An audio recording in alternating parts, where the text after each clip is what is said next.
सत्यार्थ प्रकाश की भूमिका ग्रंथ में ऋषि लिखते हैं, ओम सच्चिदानंदेश्वराय नमो नमः। भूमिका में बता रहे हैं, जिस समय मैंने यह ग्रंथ सत्यार्थ प्रकाश बनाया था, उस समय और उससे पूर्व संस्कृत भाषण करने, पठन पाठन में संस्कृत ही बोलने और जन्मभूमि की भाषा गुजराती होने के कारण से मुझको इस भाषा का विशेष परिज्ञान न था। इससे भाषा अशुद्ध बन गई थी। अब भाषा बोलने और लिखने का अभ्यास हो गया है, इसलिए इस ग्रंथ को भाषा व्याकरणानुसार शुद्ध करके दूसरी बार छपवाया है। कहीं कहीं शब्द वाक्य रचना का भेद हुआ है, सो करना उचित था, क्योंकि उसके भेद किए बिना भाषा की परिपाटी सुधरनी कठिन थी। परंतु अर्थ का भेद नहीं किया गया है, प्रत्युत विशेष तो लिखा गया है। हाँ, जो प्रथम छपने में कहीं कहीं भूल रह गई थी, वह निकाल कर शोध कर ठीक ठीक कर दी गई है। यह ग्रंथ 14 समुल्लास अर्थात 14 विभागों में रचा गया है। इसमें 10 समुल्लास पूर्वार्ध और 4 उत्तरार्ध में बने हैं, परंतु अंत्य के 2 समुल्लास और पश्चात स्व सिद्धांत किसी कारण से प्रथम नहीं छप सके थे, अब वे भी छपवा दिए हैं।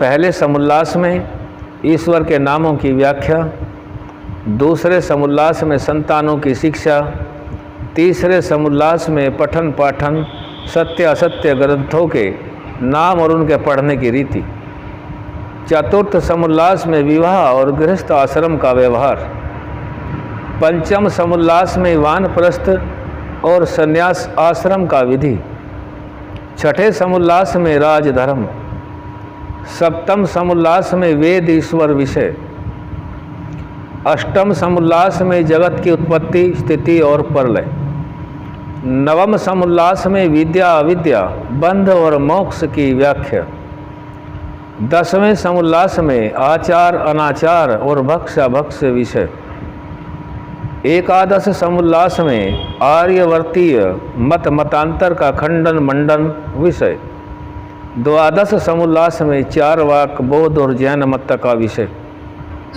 त्रयोदश समुल्लास में ईसाई मत का विषय, 14वें समुल्लास में मुसलमानों के मत का विषय और 14 समुल्लासों के अंत में आर्यों के सनातन वेद विहित मत की विशेषतः व्याख्या लिखी है, जिसको मैं भी यथावत मानता हूँ।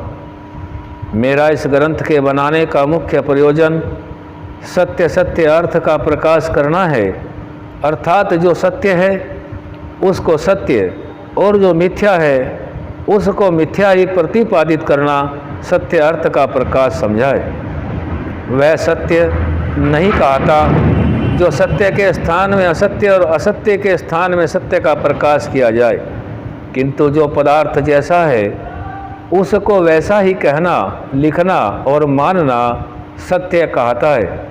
जो मनुष्य पक्षपाती होता है वह अपने असत्य को भी सत्य और दूसरे विरोधी मत वाले के सत्य को भी असत्य सिद्ध करने में प्रवृत्त होता है, इसलिए वह सत्य मत को प्राप्त नहीं हो सकता। इसलिए विद्वान आप्तों का यही मुख्य काम है कि उपदेश व लेख द्वारा सब मनुष्यों के सामने सत्य असत्य का स्वरूप समर्पित कर दे, पश्चात वे स्वयं अपना हिताहित समझकर सत्यार्थ का ग्रहण और मिथ्यार्थ का परित्याग करके सदा आनंद में रहें। मनुष्य का आत्मा सत्य असत्य का जानने वाला है, तथापि अपने प्रयोजन की सिद्धि हठ दुराग्रह और अविद्या आदि दोषों से सत्य को छोड़ असत्य में झुक जाता है। परंतु इस ग्रंथ में ऐसी बात नहीं रखी है। और न किसी का मन दुखाना व किसी की हानि पर तात्पर्य है, किंतु जिससे मनुष्य जाति की उन्नति और उपकार हो। सत्य असत्य को मनुष्य लोग जानकर सत्य का ग्रहण और असत्य का परित्याग करें, क्योंकि सत्य उपदेश के बिना अन्य कोई भी मनुष्य जाति की उन्नति का कारण नहीं है।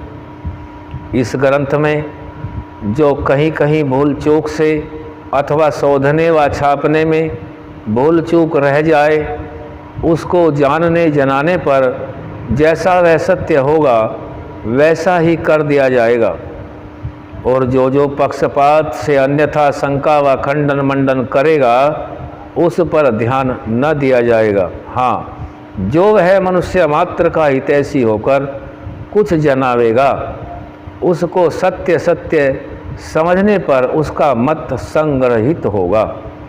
यद्यपि आजकल बहुत से विद्वान प्रत्येक मतों में हैं, वे पक्षपात छोड़ सर्वतंत्र सिद्धांत अर्थात जो बात सबके अनुकूल सब में सत्य है उनका ग्रहण, और जो एक दूसरे के विरुद्ध बातें हैं उनका त्याग कर परस्पर प्रीति से वर्तावें तो जगत का पूर्ण हित होवे।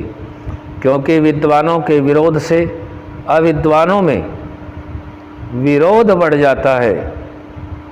विरोध बढ़कर अनेक विध दुख की वृद्धि और सुख की हानि होती है। इस हानि ने जो कि मनुष्य स्वार्थी मनुष्य को प्रिय है, सब मनुष्य को दुख सागर में डुबो दिया है।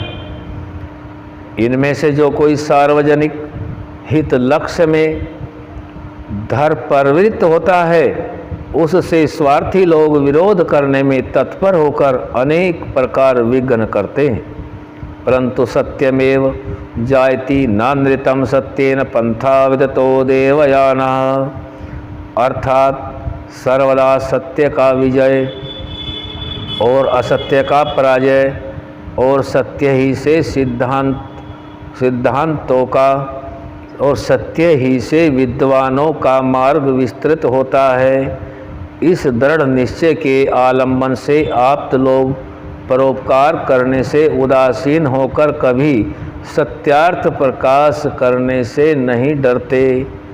भूमिका विषय में आज यहीं तक, आगे फिर रखेंगे। ओम सब